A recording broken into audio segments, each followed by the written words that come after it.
Bonjour à tous, alors aujourd'hui je vous propose un petit problème sur le second degré. Il s'agit de trouver un nombre entier tel que la somme du cube et du carré soit égale à 100 fois le nombre suivant. Donc vous mettez pause, vous essayez de trouver ça tout seul et ensuite vous passez au corrigé. Quant à moi c'est parti. Donc première chose, je vais dire soit x l'entier cherché. Soit x l'entier cherché. Qu'est-ce qu'on veut? On veut quoi? La somme du cube, donc x au cube plus x au carré doit être égal à 100 fois le nombre suivant. Le nombre suivant, c'est x plus 1. D'accord. Le nombre, quand on dit le nombre suivant, c'est parce que c'est un entier. Effectivement, le nombre entier, ici, ça sera donc x plus 1. Tout ça, ça marche, ça a du sens parce que c'est un nombre entier. Donc on fait 100 fois x plus 1. Alors ici, on a une équation qui est du troisième degré. Donc il va falloir se débrouiller, il va falloir transformer. Parce que nous, eh bien, on ne sait pas résoudre en première les équations du troisième degré directement. On passe pour ça par des astuces ou des factorisations et c'est ce qu'on va essayer de faire. Alors, qu'est-ce qu'on remarque là-dedans? Parce que si on développe, vous allez voir, comme ça fait x3 plus x2. Je mets tout à gauche, ça fera moins 100x, moins 100. Et ça, c'est très compliqué, vous voyez. Il y a du x3, du x2, il n'y a pas d'identité, on ne voit rien. Donc, il y a une petite astuce qu'il fallait voir dès le début. Donc, je reviens en arrière. Et regardez bien l'astuce ici. L'idée, c'est de se dire, voilà, je vais factoriser. Alors, soit on voit l'astuce, soit après, je vous montrerai comment on doit se servir du programme, du nouveau d'ailleurs programme de spécialité pour résoudre le problème. Alors, on a x3 plus x2 et 100 fois x plus 1. À gauche, vous voyez, si on factorise par x2, on fait apparaître x plus 1. C'est ça l'astuce. Et dans ce cas-là, vous voyez, on a x plus 1 des deux côtés. Alors, on ne simplifie pas, surtout pas. Parce que vous perdriez une solution, c'est x égale moins 1. On va tout mettre à gauche. Et qu'est-ce qu'on peut faire maintenant qu'on a mis à gauche? Eh bien, on peut factoriser par x plus 1. D'accord? Et ça donnera donc x2 moins 100 fois x plus 1. Et ça, eh bien, on a ici une équation produit. Donc, soit x plus 1 égale 0, soit x2 moins 100 égale 0. Mais alors, x2 moins 100, c'est une fonction du second degré, mais pardon, il n'y a pas le carré ici. Mais x carré moins 100, vous savez le factoriser, vous saviez le faire en seconde. C'est une identité remarquable, c'est x2 moins 10 au carré. A carré moins b carré. A carré moins b carré, ça donne donc a moins b fois a plus b. Et on a déjà terminé parce que, eh bien, on a une équation produit nulle. Donc, donc x plus 1 égale 0 ou x moins 10 égale 0 ou x plus 10 égale 0. Ce qui nous donne x égale moins 1 ou x égale 10 ou x égale moins 10. On a donc trois solutions à notre problème, 10, moins 10 et moins 1. Ce sont bien des nombres entiers, donc on a trois solutions. Trois solutions au problème. On a raisonné par équivalence, donc les solutions elles sont bonnes. Donc trois solutions qui sont moins 1, 10 et moins 10. Alors vous pouvez vérifier pour moins 1. Regardez la somme du cube, moins 1 au cube. Donc pour x égale moins 1. Moins 1 au cube, ça fait moins 1. Plus le carré, ça fait 1. D'accord? Ça fait 0. Et si vous faites 100 fois le nombre suivant c'est moins 1 plus 1, c'est 0. 100 fois 0, ça fait bien 0. Donc ça marche, vous voyez. Alors on peut regarder pour x égale 10. Le cube, c'est donc 1000. Plus, donc le carré, c'est donc 100, ça fait 1100. Le suivant de 100, c'est 100. Le suivant de 10, c'est 11. Et si vous faites 100 fois 11, vous obtenez effectivement 1100. Donc ça marche pour moins 10. Eh bien c'est la même chose. Vous remarquez, on va le faire quand même moins 10, parce que c'est pas exactement la même chose. Moins 10, alors le cube c'est moins 1000. Le carré c'est plus 100. Donc ça fait moins 900. Mais le suivant de moins 10 c'est moins 9. Et 100 fois moins 9, ça fait bien moins 900. Donc ça marche, nos trois solutions, nos trois nombres sont bien solutions. Et on a bien résolu le problème sans utiliser finalement le chapitre de première. On aurait pu faire ça en seconde, même si techniquement il y a quand même des choses. Comment faire si on ne voit pas cette astuce du x plus 1?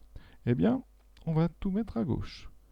x3 plus x2 moins 100x moins 100. Voilà.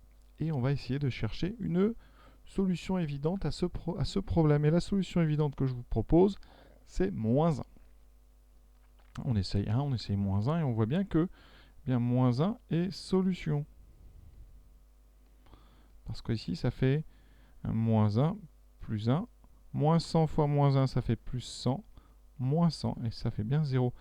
Qu'est-ce qu'on a vu dans le cours? Moins 1 est solution, donc on peut factoriser le polynôme x3 plus x2 moins 100x moins 100 par x moins moins 1, donc par x plus 1. On peut factoriser. Quand a est racine, on peut factoriser par x moins a. Donc quand moins 1 est racine, on factorise par x plus 1. Alors comment on factorise? Et là, on arrive dans ce qu'on appelle la méthode de l'identification.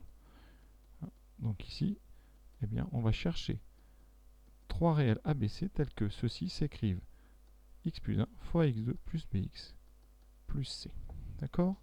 Et là, il y a quand même du travail. Je vous mettrai des liens, si j'y pense, pour avoir un petit peu d'exemple sur cette méthode de l'identification. Qu'est-ce que je vais faire ici? Je vais développer le côté droit.